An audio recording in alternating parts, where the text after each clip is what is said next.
All right. Okay. Testing, 1, 2, 3. Um,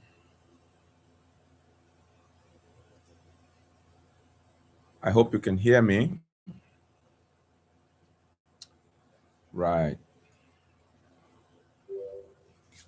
Okay.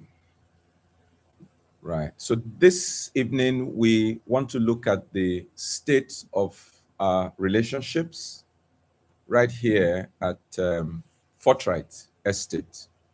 Interesting that we'll do a thing like this. And I want to thank everyone who took out time to fill out that questionnaire. So this is like a feedback, our relationship health survey. All right.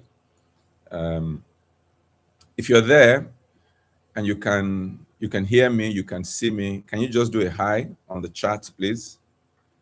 It's completely anonymous. I won't know who you are. So just do a hi, and that should be fine for me. So if you can hear me, if you can see me, please just do a hi. So we're looking at our relationship in Forthright. What I want to do is to share with you the feedback. All right, thank you very much. Share with you the feedback, and then let's look at it together. It's about clarity, practical tools, and a reminder that a good marriage is not an accident, it is a daily decision. All right.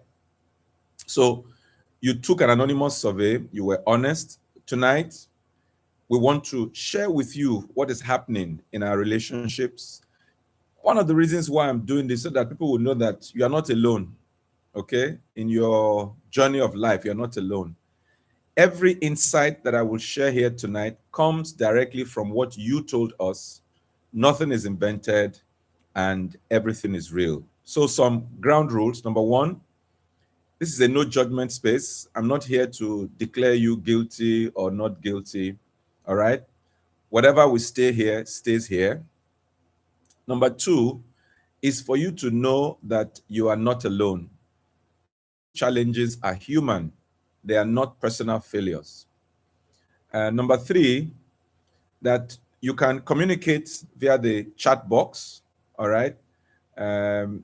Questions are welcome. I will try and answer as much as I can. Be fully so that you can benefit from all that we have today. So, what did your response? What did it tell us about the state of our relationships in the estate? The picture that emerges is one that marriages are fundamentally resilient,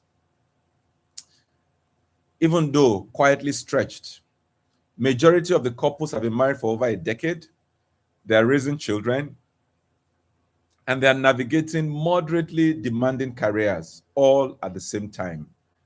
Now, this is a significant load, and it shows. Most describe their marriage as stable, but with room to grow. And this is not a verdict of failure. It is the most honest assessment a couple can make. And it takes courage to say so. A smaller group describe their marriage as genuinely thriving, encouraging.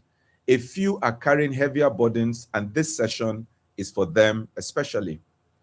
Now, where the data speaks most loudly is in three areas. Number one, time, appreciation, and connection.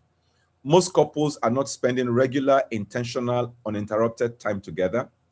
Many feel appreciated only sometimes, not consistently.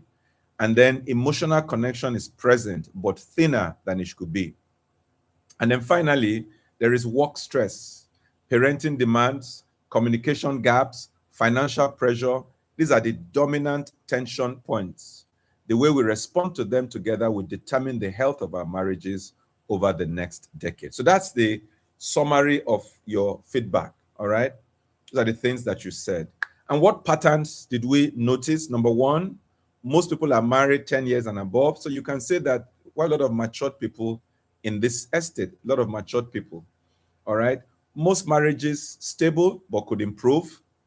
One key thing is irregular couple time. Most couples are not spending time regularly, intentionally, uninterrupted together. All right. Communication is fair to good. Intimacy is under pressure.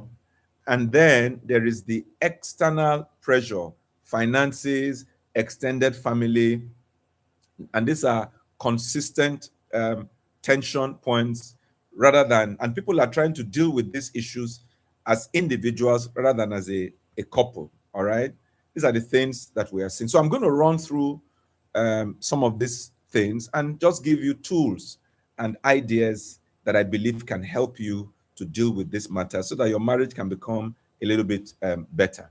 All right, so number one is the issue of, people are just drifting apart, stable but could improve. And there is a distance that is building between husband and wife.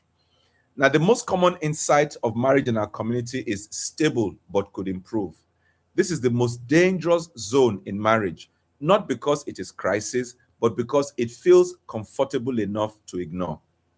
You see, after 10, 15, 20 years together, couples often stop doing the things that build that connection initially. All right? Children arrive, careers grow, routines solidify, and the marriage slips quietly into the background. All right? Stability without intention becomes stagnation. Hmm? The drift is invisible until suddenly it isn't. So what are we saying here? We are saying that, you see, this thing started with you and your spouse. Okay? Then suddenly, children came, pressures of life, family affairs, financial challenges. And then little by little, we have time. It's like there's time for every other thing but us. All right. Until we begin to drift apart. We don't know it, but we're drifting. And usually, what I say is that one of the first signs of that drift is, before now, it was you and your spouse. There was nothing between you on your matrimonial bed. Then the first child comes. It is now you, and there is a gap. Child one, then child two, then child three. In a manner of speaking, that physical gap that you are noticing on your bed is actually a symbol of the physical gap that might be developing in your relationship. And that's why this is a dangerous place to be. How do you deal with this? Number one, schedule weekly 30-minute marriage check-ins. This is deliberate, all right? No phones, no children in the room. Simply ask each other, how are you doing this week? All right? Is there anything that I have done or that I have not done that we need to address? Okay? Be deliberate. All right? This is a me time for both of you. Okay? And then revive one thing. Number two, revive one thing that you used to do together. Remember X number of years ago when you just met each other newly, when you were courting, when you were dating? What was it that you used to do then that, other things have taken over now? Revive those things. Okay? Revive those things. Please, if you are here, can you just share that link with your friends, your husband, your colleague, people in the neighborhood so they can join us? All right? And then number three, speak your appreciation out loud. There's a way we begin to take each other for granted. All right? The man is taking the wife for granted, the wife is taking the husband for granted. Write down three specific things you appreciate about your spouse and share it with them verbally. I have a client, they're based in Abuja. I've been working with them now. First of all, I'm working with the man, he's lost so much confidence, and so I'm working with him to build his confidence. And so in one of our sessions, I told him to write a letter to the wife, but not to give it to her. Just write a letter to your wife, tell your wife what you think about her and everything. And then I then said to him, after we finished that session, I said, before our next session, read this letter to your wife. And 2 or 3 weeks after, we now come to the next session. And I asked him, have you read this letter to your wife? And he said, no. All right. So sometimes we withhold appreciation from our spouses as if to say, I don't want his head to swell. If your husband's head does not swell, whose head should swell? If your wife's head does not swell, whose head should swell?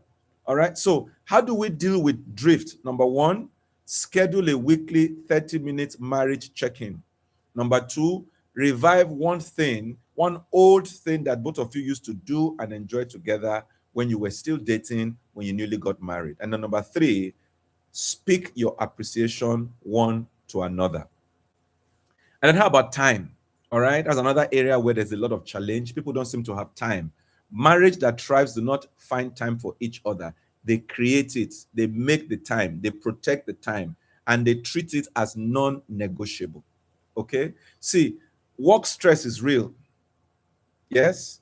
And it says there, work stress and time scarcity are the single most consistent tension points in our community. That's what the survey says.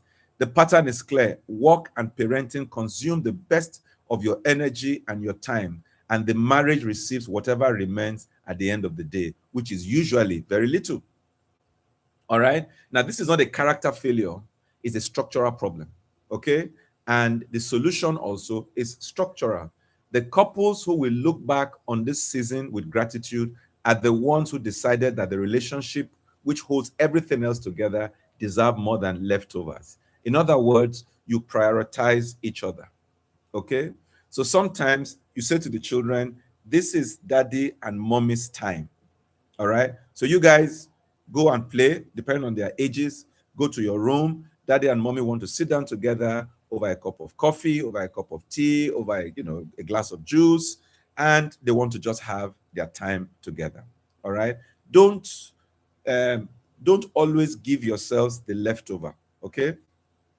Now, three things you can do to create time to maximize time. Number one, like I said, block one couple night per fortnight. At least once or twice a month, block it. This evening is our evening. And sometimes it doesn't have to be an expensive evening. It could just be a walk. All right. It could be a walk in the neighborhood. All right. And during that walk, you just gist, not about, the fuel is finishing, there's no food that I don't, no. Gist about us, remind me again, what do you like about me? What do I like about you? I mean, if I had to marry you all over again, what reasons will I give now that I know you more after 10, 15 years? All right. Okay. And then it says create a 5-minute transition ritual when you come home. All right. Before you engage with the children, phone, or chores, greet your spouse intentionally. All right. A genuine hug, eye contact. How was your day? That small act signals that you are my priority. This is not a luxury, it's a bridge between your two worlds. I don't know what happens today when you get back home, either when your husband gets back home or when you get back home. Is it a case of as you come in, you are screaming from the door, go and put on the water. Have you done this? Have you done that? And your husband is there, your wife is there.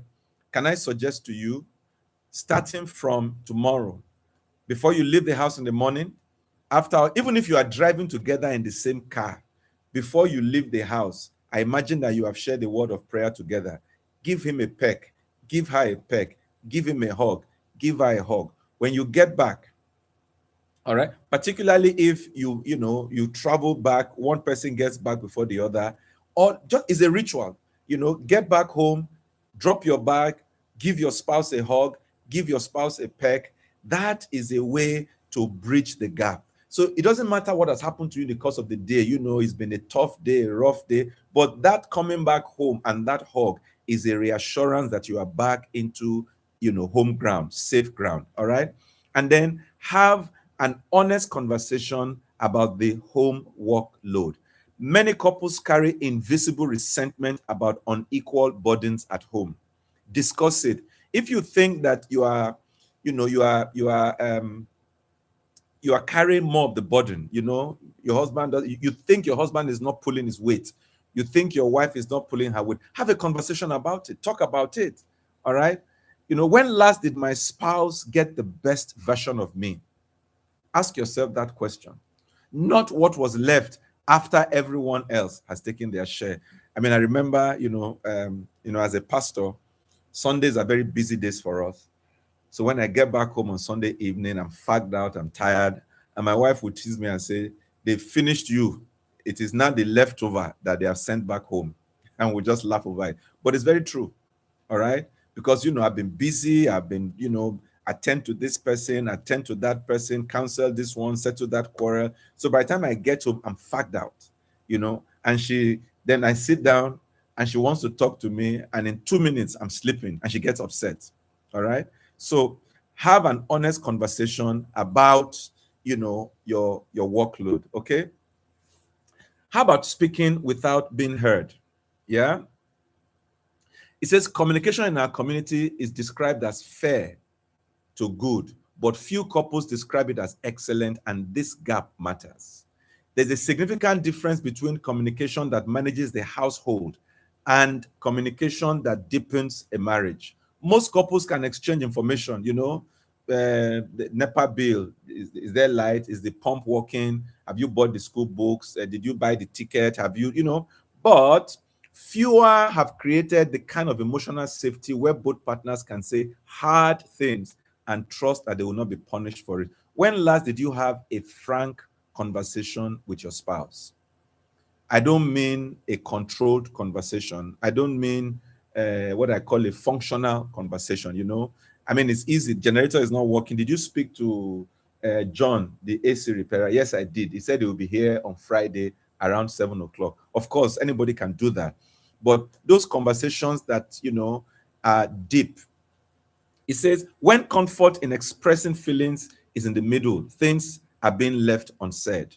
And what goes unsaid tends to, come out sideways. In other words, if we cannot have a frank conversation, it comes out as irritability, as withdrawal, as conflict over things that are really not the issue. So, for example, if you now discover, but I don't understand. I don't know why he's angry. What happened? I asked, will you eat akara? He said yes. And I said, okay, do you want the akara with Quaker oats or with pap? And then that's all. And he just, took an offense. I don't get it. I mean, is it wrong? Because sometimes he doesn't like pap. He prefers Quaker oats. Sometimes he doesn't like Quaker oats. So I asked him, guess what? The problem is not akara. The problem is not Quaker oats. The problem is not pap. Something else is the matter. All right? Because he has not been able to deal with that thing, he has not been able to discuss it with you. Therefore, it is manifesting as if pap or quick out is the problem. That's what we're talking about here. Okay. It says manage schedules, children, chores, logistics. But, we can do all those things, but that's not intimacy. All right. So create safety for fear, longing, and when you don't have this communication, there will be fear, there will be disagreement, both of you can speak the truth and feel heard. And this is the kind of thing that is missing in our marriages. How can we fix this? Number one, remember, there's what they call the 3-second pause during disagreements. And what does that say?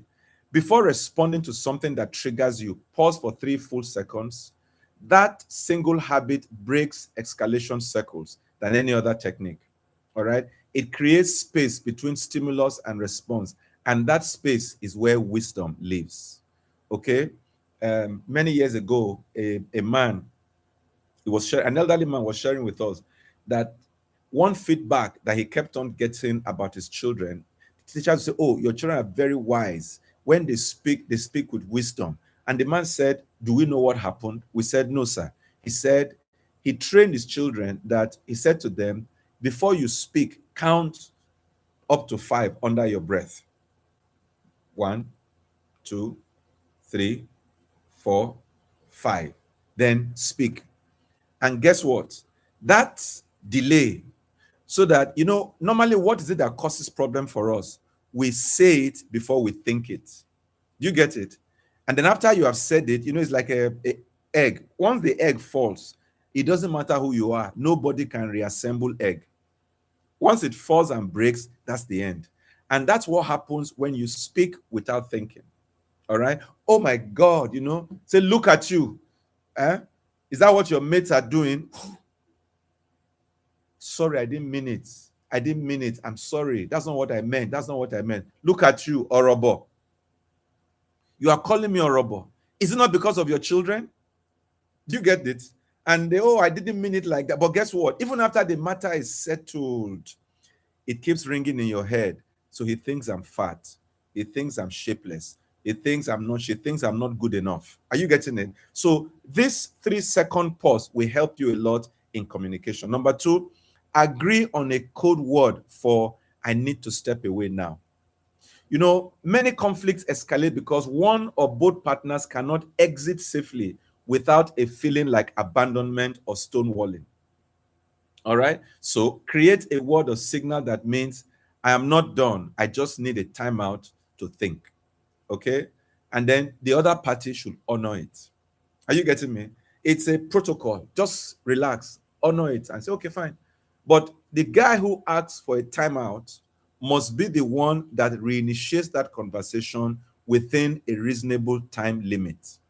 Okay, that's the only caveat for that second one. Then number three, ask, is there something I have made hard for you to say?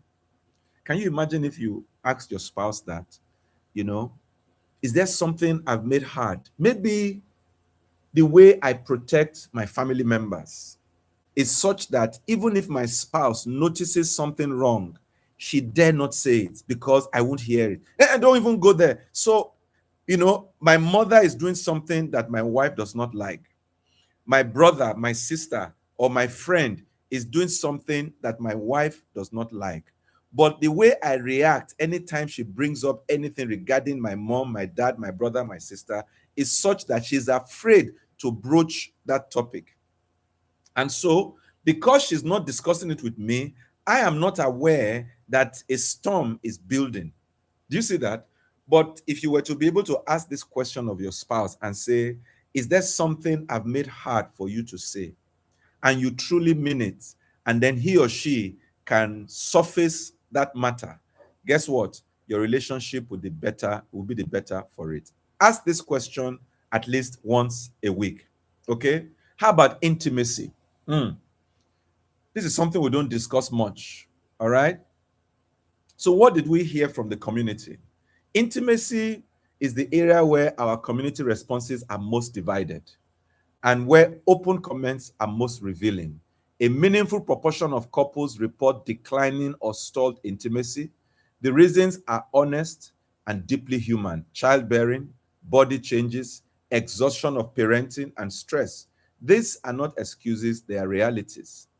What the data points to is this: physical intimacy does not exist in isolation. It is the outcome of emotional safety, felt appreciation, sufficient rest, and a sense of being desired beyond one's function as a parent or provider. When those conditions are absent, intimacy quietly retreats. Rebuilding it requires addressing the whole environment of the relationship, not just the symptom. All right? Intimacy requires emotional safety, felt appreciation, sufficient rest, and space. So recently, I did a bit of research, with newlywed couples, and I was asking them questions, and we got to this area of intimacy. And in one of them, the young lady said, "Sir, my husband wants to kill me every day, every day, every day." I had to explain to her the way it is with a man and the way it is with a woman when it comes to intimacy. All right. Now, what are we saying here?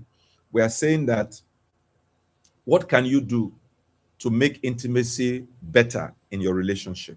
All right. Number one, we said have one non transactional conversation this week. What do I mean by that?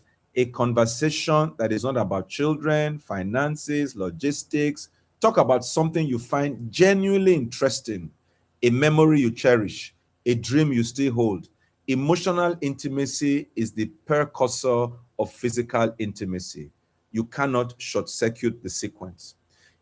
And this is very important for the men, guys, if she's not emotionally connected, physical intimacy will be difficult. I know that for men is the exact opposite, which is why, for example, you can have a serious quarrel at 6 p.m. and he will call you all manner of names. And the same man at 9 p.m. sees you putting on your nightgown and is saying, "How are you?" And the woman can't relate. How are me? What do you mean, how are you? Is it me you're asking that question? You just finished telling me I'm useless, there's nothing good about me, and now you're asking me how are you? Are you okay? As far as the man is concerned, that quarrel at 6 p.m. and this how are you at 9 p.m. are two different things. They are not related at all. All right. Somebody said that emotions for a man is like, if you look behind me, at my bookshelf, for men, that's how emotions are. They are stacked like this. Each book is standing on its own. So I can pull out a book and the other things will remain where they are. For the woman, emotion is stacked. Are you getting it? So if I remove one book, it will affect the whole stack. And that's how it is. So men, we think, for men is digital, is either 0 or 1.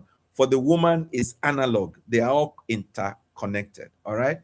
Okay. So it says, number 2, speak specifically to what you find beautiful about your spouse. If your spouse has expressed insecurity about physical changes, and many have, the most powerful thing you can do is to speak specifically, not generic. Don't be generic. No. You see, don't say you look fine. Rather, say something specific and true. Vague reassurance rarely lands, precision does. It's like this. Say to your spouse, I thank God because even though you have changed, but the real you has become even more endearing to me. Okay? And this is important for the men.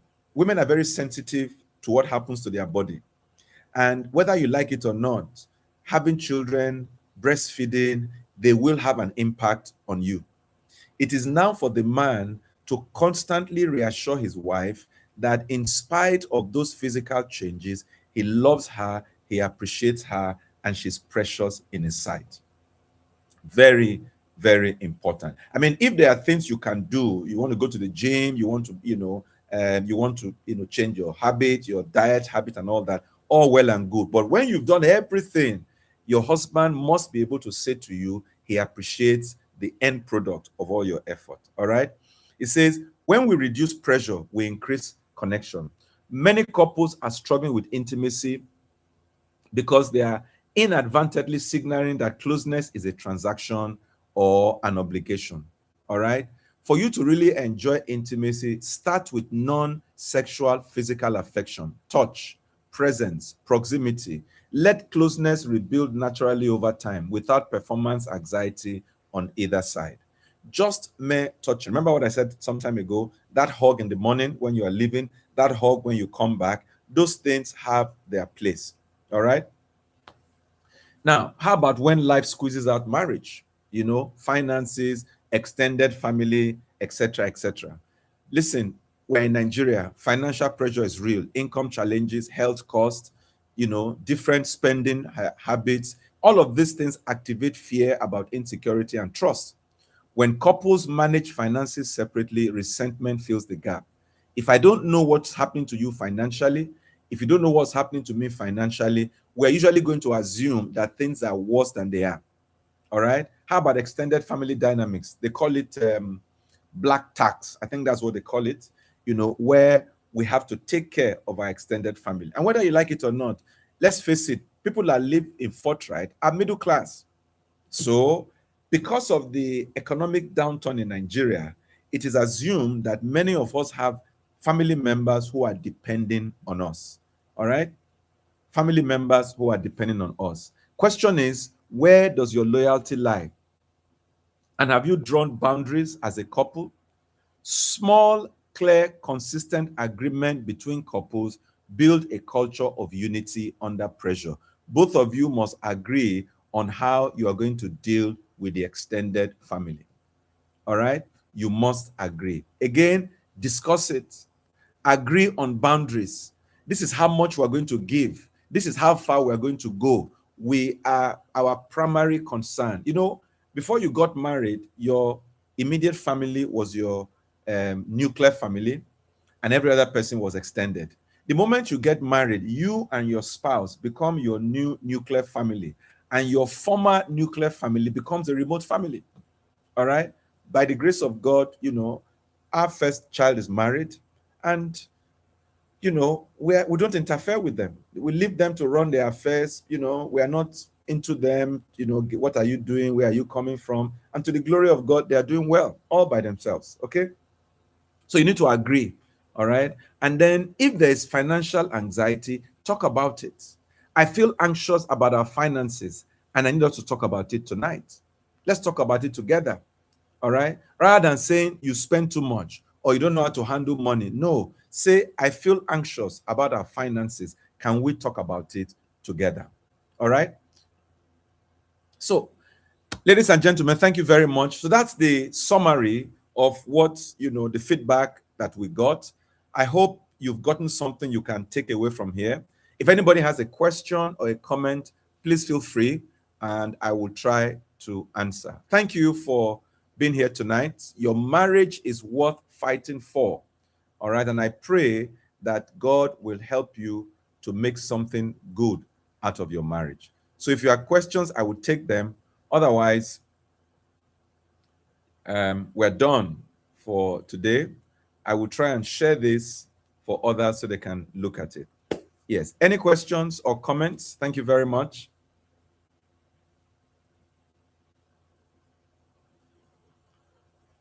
All right.